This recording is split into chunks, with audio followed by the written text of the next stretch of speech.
Deconstructing diversity. Hello, my name is David Grant. Welcome to Deconstructing Diversity. It's National Carers Week, so we thought we'd shine a spotlight on some of the most hidden people in our society. My guests today are Venessa Bobb, Sam Lethbridge, and Dan White. The first thing I want to ask you is to tell us a bit about your situation. You're all, as campaigners and as carers, so accustomed to representing others, advocating for others, and talking on behalf of others. But I'd like you to do the hard bit for just a minute and speak on behalf of yourself. I want to start with you, Venessa. Tell us about your situation. All three of my children between the ages of 15 and 20, and I've got a 3-year-old grandson, but the two youngest have got a diagnosis of autism ADHD. The oldest is 20 with moderate language difficulties, but no diagnosis of autism, ADHD, and I would say that's the trigger for the two younger ones, having a baby, a young child. So I'm constantly a lot of fighting, trying to break them all up, a lot of not nice words, but when it comes to social services, they don't get it. As far as they're concerned, it's what am I doing at home? And if they do go to school, I think the younger one in particular is what's happening at home, when what she says is not what's happening at home, Mum, it's the school doesn't understand my needs. Yes, that sounds like a familiar tale. Sam, tell us about your situation. I think you empathise with some of what you've heard there. Yeah, definitely. Our situation at the moment is our daughter's 15 and a half, nearly 16. She has a diagnosis of ADHD, but the professionals keep calling it conduct disorder, which makes me feel like she's being labelled as just being naughty. She has an emerging unstable personality disorder. She has post-traumatic stress disorder, and she had a diagnosis of autism. And whilst in an inpatient unit, the psychiatrist believed that she didn't meet the criteria and removed the diagnosis of autism. And now Great Ormond Street are saying she should be reassessed because they believe she is on the spectrum. So it's a constant battle of appointment and hitting your head against a brick wall, trying to get people to listen to you and to understand. Our situation at the moment is she's not living with us because her needs were far more than we could manage, and had been for a number of years. So we agreed with social services that she would go to a care home local to us, where we remain in parental control, but that it would give her the time to recover as long as she gets the input from the Children and Adolescent Mental Health Service, which hasn't happened. So you're having to cope with all of that? Yeah. Wow. Okay. Again, both of you nodding away like, yeah. We know what it's like not to have the help we need when we need it. Dan, what's been your experience and what's your situation? Well, the situation is Emily has just turned 15, and after many years of combative fighting, as we all know, she's finally got her autism diagnosis. She's been diagnosed with pathological demand avoidance, PDA. We initially tried to go through a local authority to get a diagnosis, but they didn't recognise PDA as an autistic trait. So we couldn't actually get a statemented. So we had to pay the best part of £3,500 to go privately, whereas she was assessed instantly with PDA, which is good because now she can get support structures in place. But the problem is, again, is the fact that no one believed that she was. And you spend months and months and years and years and years researching and looking at all the data and the facts and looking at your child, and you can see that she is autistic, but no one believes you. Emily is also a wheelchair user. She has spina bifida, hydrocephalus, and Chiari malformation. She's got a very complex mix of disabilities, and between me and my wife, we do a lot of caring for her. The PDA has made her a bit more introvert, but I'd say the biggest thing was during lockdown was the fact, like these two other brilliant people saying, is that the lack of support, the lack of empathy, and also my wife dislocated her back during lockdown. So I was caring for the pair of them. I had two wheelchair users in the house and caring for both with no external support. So being a carer is just a cornucopia of different jobs you have to look at, like a counsellor, like a teacher, like a physiotherapist. It's all molded into one, and you're given very little support to do it. So I'm just very grateful that we have each other in this community, because I think that is our one saving grace, is each other to bounce off, and wonderful opportunities like this to talk and be cathartic and get it out. All of you seem to have had your challenges with people who you would think would actually be there and part of the help rather than part of the hindrance.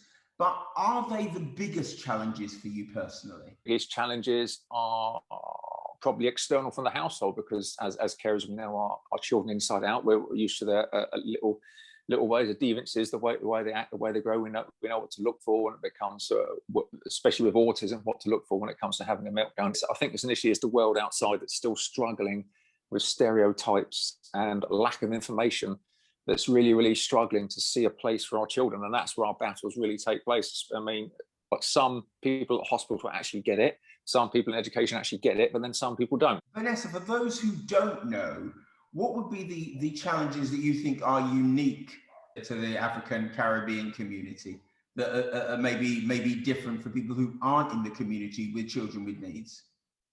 I've always said that autism is exactly the same. You get the diagnosis exactly the same. But obviously, I suppose when it comes to the Black community, when it comes to behavior, they don't see autism. They just see bad, as they would say, bad pickney or bad child, or the child just needs to be fixed. I would say each family is very different. I think for me, it was that because my son was nonverbal, because I was told I cut his hair before he was 2. That's why he wasn't talking. And again, it was a cultural thing. There's a lot of things within our culture. I've been told, don't air your dirty linen in public. But I have to tell everybody that any family that has come to me, whether they're white, Black, Chinese, Asian, dual heritage, is that all we're just saying is help us. But when it comes to the darker the skin becomes, there's another layer where people, like my daughter said it to me, people always say, what's happening at home? Or because now I'm divorced, it's, because she's not with her father. But hang on, other communities sometimes are divorced. It doesn't make any difference. The assumption's always made because of me being Black. Yeah. And I don't like to say it, but I say to everybody, and anybody who knows me, is I help anybody. But for some reason, I struggle when I am in the Black community because they don't come out. So Sam, what's the biggest thing that you're dealing with?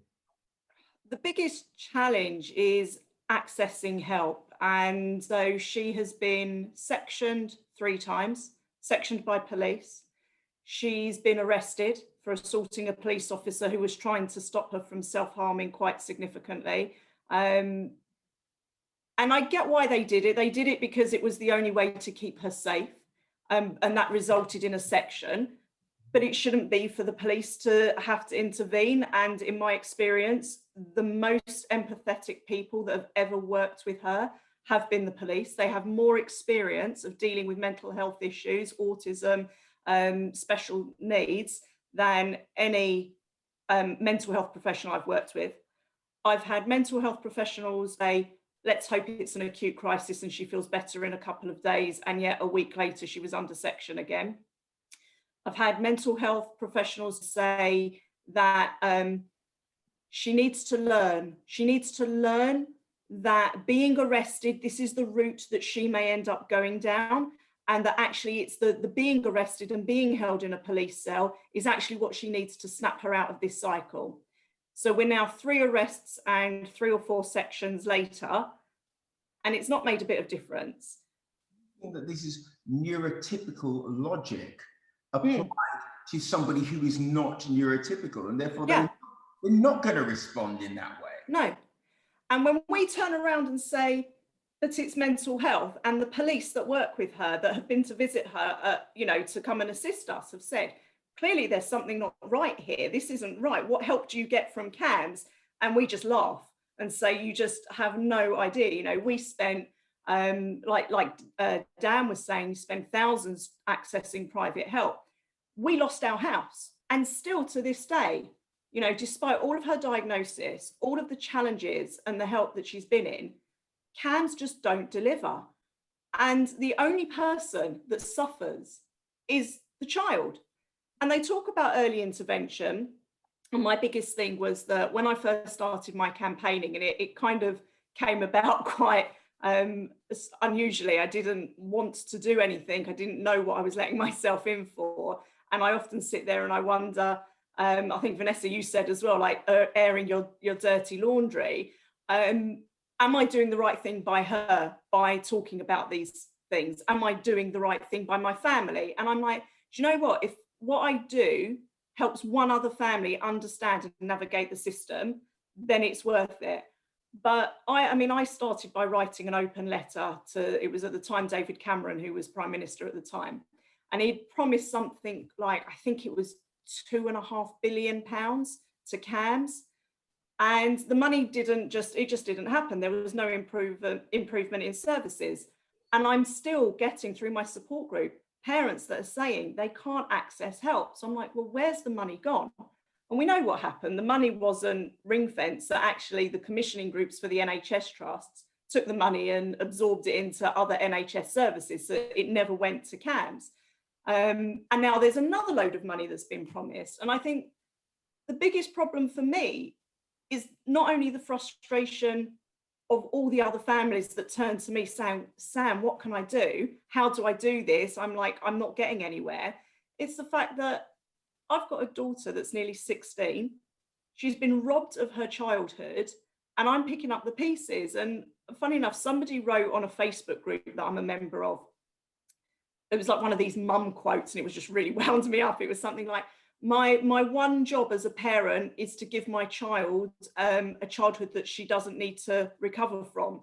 And I'm like, my one job as a parent is actually giving my child the recovery that she needs. She does need to recover from this childhood and I can't access the help. And it's just these perfect little world quotes that make you feel inadequate. You mentioned campaigning, and all three of you are campaigners. It's almost as though all three of you have taken your broken situations and you've turned yourselves into people who help others heal their broken situations.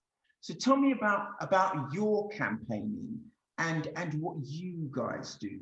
Well, my campaign actually starts like predominantly against these other two beautiful people I'm talking with here, that probably when your child is born and your life turns 90 degrees, you suddenly see what isn't there to help you, what isn't accessible. And of course, since Emily was born 15 years ago, my life has turned on a tangent of just ardent campaigning. I mean, I often get criticised because I'm talking for her. Well, if she doesn't feel comfortable talking, then I have to be her voice. And that instance, I mean, she does her own campaigning at times when she gets really angry about things. But I think that's what it is. I think with us as campaigners, we have to put all that frustration and that anger into something like campaigning to try and make things better. Campaign for me is so important because it's just my absolute focus, that I cannot see another generation of children being utterly let down. I cannot see another generation of children being let down by mental health services, by wheelchair services, by the medical profession, by the teaching profession, even by the state itself, because the state is the biggest fault for the letdown of our children. My one gripe about the overall treatment of our children is that society seems to think of everyone as just cogs in a big wheel of production. You're valued by your productivity. Hence, because our children aren't seen as productive, they're not valued. That's a myth that we have to smash. Life is not all about productivity. Life is about being human and achieving to the best of your abilities. And that's why, as a carer, we just fight and fight and fight and fight. I remember when Emily was born, my wife was in hospital, and all of a sudden we had to go and source, as it was at the time, as per the Spina Bifida charity. No one pointed us in a direction. As soon as we got home, you find that, what do we need now? How do we look? What do we need? Do we need a wheelchair? What do we need? So you start on the track of becoming almost like a detective, almost like a private investigator, searching these things out. And then you find, oh, she's not qualified for that, or you're not qualified for that, or she's not disabled enough, or she's too disabled. Hang on, how can you be either or? And of course, that frustration starts to build then. And you think to yourself, no one's fighting our corner. We have to fight. I have to fight for my child. And then as you reach more families and go out into the world, you think, no, I'm not just fighting for my child, I'm fighting for all these children. All of us here today are fighting for all our children. Lots of children do lots of great campaigning themselves, but My one biggest wish at all of this, though, is that there could be a big meeting of minds between the more politicised disabled community and the carer community. And I just really want to see us just mould together and push for one voice, because I think it would just take so much off all our own backs to be pushing in one direction. We all fight in a battle, but I will never give up. I will never walk away. I do feel that way sometimes. I look at my grandson now at 3 years old, and there's question marks about him now. So I don't want to know that he ends up becoming my son at 18, where he says, Mum, I ain't got no friends. I want to make sure I create a community that embrace. And that's what I do right now when I do a lot of my events, bringing communities together. In the week, I got an email, and this particular parent, it stood out, and something told me, I think I need to act on it, because this young man got stopped and searched. And in my head, I was like, what do I do? I'm not going to do what I've been told by some people. Oh, we can't help you. I got in contact with the National Police Autism Association, and they put the mother onto a police inspector. The mother came back yesterday and she said, thank you so much. I don't know what I would have done without you. I don't know who she was. She said she just got my details from somewhere and she emailed me. Fantastic. Thank you, Venessa. And Sam, tell us about what you do and how you built your community. It actually started on bonfire night one year. I was at a bonfire party and Kyla was just being Kyla, you know, she's ADHD, running around, fireworks everywhere. And I just realised, you know what, my friends are nice and supportive and I love them to pieces, but I wasn't with anybody that genuinely understood what I was going through and really could connect with the struggles. And even then, you know, she was only 5, so we weren't really into the system then. So I came home and I thought, you know what, I need to talk to people that I can relate to. And I don't know how to find these people because nobody's telling me where these people are. Nobody's connecting me to them and I need help. So I set up a Facebook group called It's Not Just You. And I thought, let me see if I get a few people to join. And all of a sudden, people just started joining. And it's like, my child's got dyslexia and my child's dyspraxic, or my daughter's got ADHD or autism, or I've got a child with Down syndrome. And this community just started growing and growing and growing. And I ended up with, over a few years, just under 3,000 members. And I was like, this is really lovely. This is so nice. It's just a place that I can be myself, that if I'm having a really, really rubbish day, I can say it to these people and they'll understand it. I can scream, I can swear, I'm not going to be judged, and I'm going to get some advice and support and direction at the same time.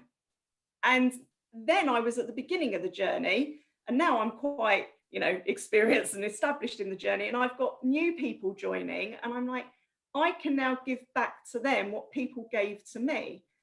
And it's terrible. It's terrible that groups like ours have to exist.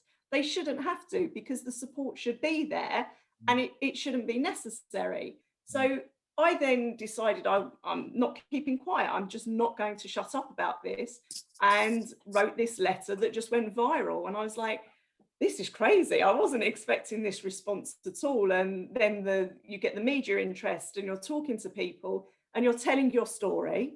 And then you're getting private messages from people saying, I heard you, I saw you, we're in the same position. And I'm, you know, I'd love to be able to turn around and say, it really made a difference. The system has changed. It's fantastic. We've got somewhere, yes. But it hasn't. It hasn't. And it's tragic. All of you seem to be challenging the system by building communities of support and communities of hope. So if there are people outside those communities who look at you as carers and go, wow, you guys seem to carry unbearably heavy burdens, how can we help? What would you say to them? Dan? Oh, what would I say? I'd say just reach out, because we're there.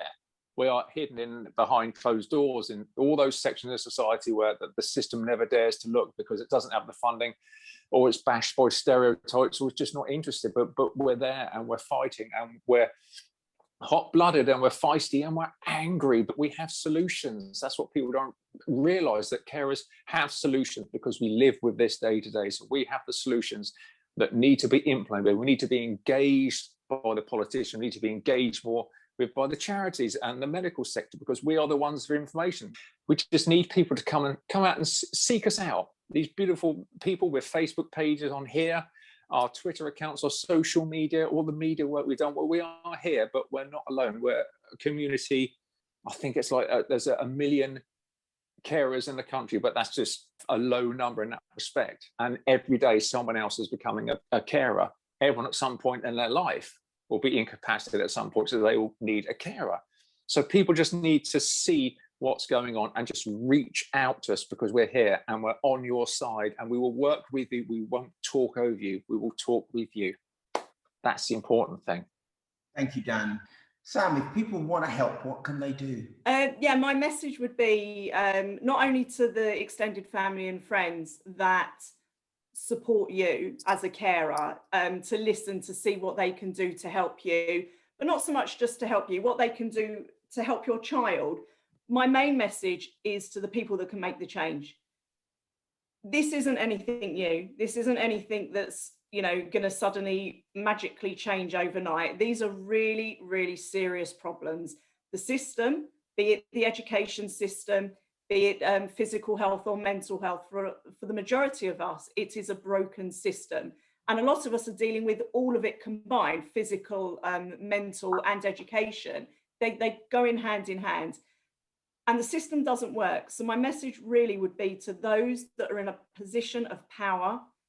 Now it's your time to actually do something. There's been so much talk about mental health. It's such a hot topic and it's fantastic. And, we've got some amazing advocates in the community that talk about it. But honestly, I'm quite sick of hearing about it now, because until someone makes those changes. So to anyone that's watching and is listening that has the power to actually implement the changes, just do it, because it's like it's enough already. We've waited long enough. So that's the help you need. Action. Yeah, action. Dan mentioned there are over 1 million carers in the country, and those are just the ones that are documented as carers. There are way, way, way more than that. But for people who aren't carers, and for people who don't know what it even means, what would you most like people to know?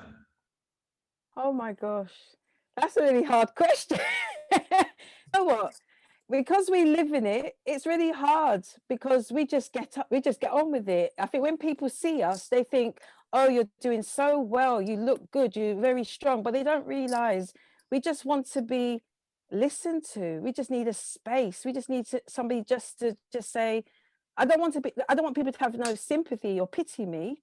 I just want them so when I'm saying my child has got autism, ADHD, don't say, so where are they on the spectrum? It's like they want us to talk more, but I just want someone just to listen. For some reason, when we speak out, we've been told that we are the problem, when no, we're not. Because as I said, we're in 2021 and I'm still hearing the same stories that I experienced in 2008 when my son was diagnosed. So nothing has really changed. It's changed slowly, but as Sam said, the people at the top have to start listening to us and not just assume that I'm not draining the system. I think we've been drained because we're trying to always justify what society is trying to get us to do, fit into their world, when it's not. Our world is very different. When we're all together, I feel happy. But when I go back in the community, it is very depressing.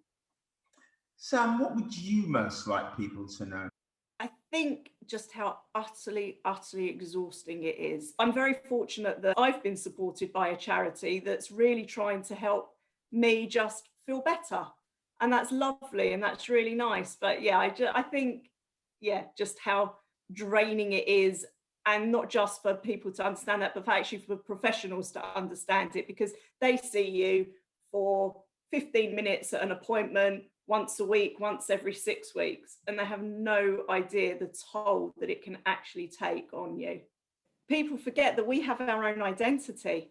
Yeah. We're our own people, aren't we? And you're Kyla's mum, or you're Emily's dad, and you're Nathaniel's mum. Oh no, I'm Sam. I'm my own person. I have my own interests. I have my own hobbies. I have my own. I'd like to have my own life if I wasn't caring 24/7. But yeah, it's that as well. It's just remember we're our own people. We've got our own identities. And Dan, what would you most like people to know? I would really like most people to know the multitude of jobs that we are self-taught at when we become carers. Like I've said before, we have to be doctors, pediatric nurses, we have to be physiotherapists, we have to be counsellors, we have to be medical engineers, we have to be machine engineers. We have to go to battle. We are soldiers as well. I just want people to realise that all we want to do at the end of the day is parent our beloved children with the support of a good, open-minded system around us. At the end of the day, I keep telling people what I do, and I forget, actually, no, I'm a dad as well. I want to be Emily's dad and do dad things rather than have to constantly battle. People need to realise that's all we're doing, is battling all the time to the detriment of our physical and our mental health. You just want people to engage with us. And we're all fed up with the tilting of the head and think, oh, it must be so tough. But, we just want the society to be more educated on what we do, about what a carer is. Carers are not low-skilled people. That's just an offensive remark. We are not low-skilled people. We are keeping, at the end of the day, people alive by the sheer love that we give and all these actions we do.